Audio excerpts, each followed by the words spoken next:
I'm Amanda with Northern Yards and Gardens. Today I'm out in my front yard, and behind me you can see that I kind of have this ugly thing going on. I have a spruce tree that underneath is a water meter for where the rural water comes into our property. And, you know, it's not too big, nothing too terrible about it, except that this is exactly what I look at when I'm sitting on my deck watching the sunset. So we need to get this covered up a little bit. And since it's a little bit further away from the house, I wanted to do something that's nice and easy to take care of. And so we're going to plant daylilies there. Daylilies have a nice bloom time. Their foliage is nice and full, and it really covers up a lot of things. So I can plant it in front of this water meter, and will help to cover up kind of that ugly unsightliness. Also, this area out here under this spruce tree, we've never had very good lawn growing here just because of the little bit of shade that comes from the spruce tree. So over the last few weeks, I've been spraying it with Roundup to kill out any of the grass and weeds that have been in there. So we have just a nice empty planting bed to work with today. And then we'll get some daylilies planted, get it mulched in, and we'll see how it looks after that. Here's a few more daylilies that we have on the property. When we moved here 2 years ago, we just put them into this island bed that we have by the driveway. And we put them towards the back of the bed, but the other plants have grown up so much in front of them that when you come down our driveway, you actually can't see these daylilies at all. They're hidden by the baptisia here, and then we have a big blue stem here, and so they're just not within sight. I'm going to dig them out here today, and we're going to put them out into that daylily bed that we're creating out by the spruce tree.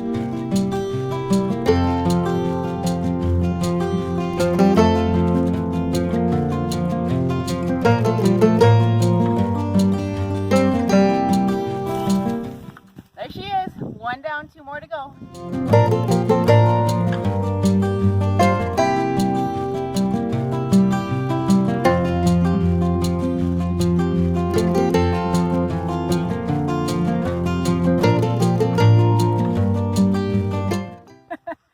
I did it! Here's my daylilies I dug out of here. I have an empty spot now in this bed. I don't know what I'm going to put in here, but for now we can just leave it because, like I said, it's hidden by these bigger plants. So we'll take these over to the front yard and get them planted around the water meter.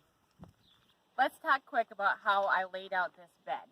So I have several different daylilies in here. Some of them I don't even know what kind they are because I either got them from a friend or I bought them from a nursery where they had lost the tag, and I just bought them for fun because we like to mix things up out here.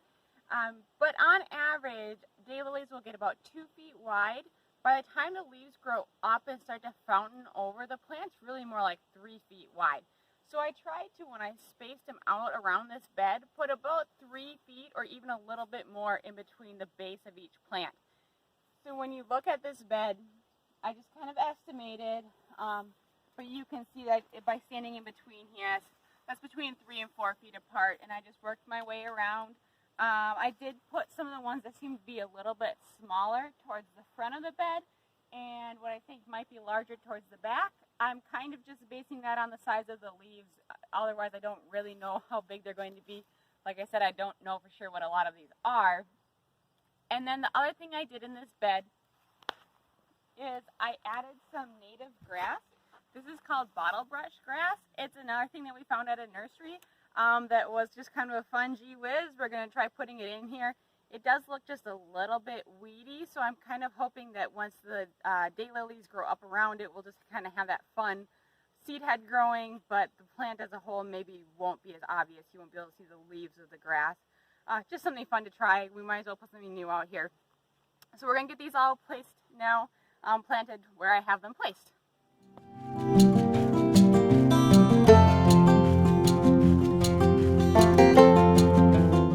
A lot of these daylilies are so mature that they've actually kind of warped the pot that they were growing in from the roots like getting too large. And that's why a lot of times the nurseries have these on clearance, is because they've really outgrown their life in a pot and they want to get them sold and sent to someone's house to be put in the ground. So here the roots are very root bound, and you can see that they really follow the shape of the pot. So I'm just going to come in here, pull them apart a little bit, rough them up. I dug the hole about twice as wide as the pot, just a couple scoops with my spade. And we'll get this placed in here. making sure it's at the right depth. You want it to be level with the ground. Don't plant any deeper. If anything, maybe plant slightly shallow. And then this soil is kind of full of clay, so I'm going to crumble it back up a little bit as I put it back in around.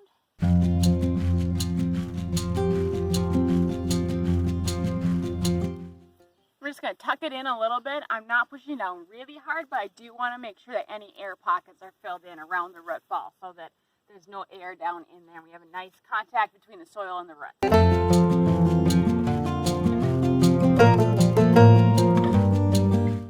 Okay, there's the first one. Now I'm going to get the rest of them planted. So I use daylilies out here for several reasons. First, they're very tough and easy to grow. So they're going to be fine to survive out here a little bit further away from the house where I won't maybe give them as much care and attention as they would have if they were in one of the beds that was by my house. So daylilies like full sun, and they can actually tolerate quite a bit of drought once they're established. They're going to be a little bit shaded here in this area just because of the big spruce tree that I have over the top. But I do still feel like they're going to get plenty of sun, about 6 hours still for sure, so they're going to grow just fine. And that's another great thing about daylilies is they're so versatile that they can even tolerate a little bit of shade. Daylilies come in so many different colors, sizes, shapes. Some are reblooming, some have ruffled edges.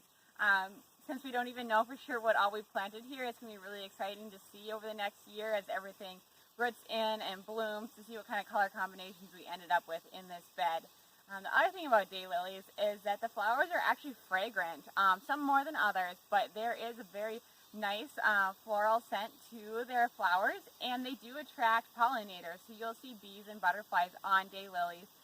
So I do see that with this combination of daylilies out here, I expect to see a lot of different pollinators moving through this garden too throughout the year.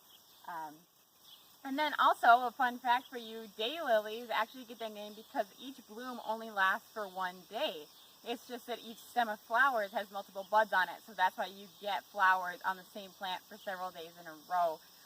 But any one flower is only one day long, so that's where the name daylily comes from. Just a little fun fact for you. So we're going to let the sprinkler run for several minutes, probably maybe as much as half an hour, to make sure everything's really soaked in here. I do still want to come back and add mulch on top of this bed, both to help keep the moisture into the bed and also just to give it a more finished look here. It's looking a little scraggly around the edges, and I just want everything looking really clean and uniform. But that is our new daylily bed out here, so it gives me something new to look at instead of my ugly water meter.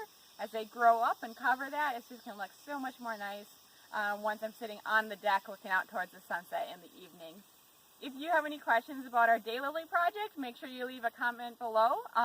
Otherwise, you can follow us on Facebook and Instagram and Pinterest, or at our website, northernyardsandgardens.com. Thanks, everyone.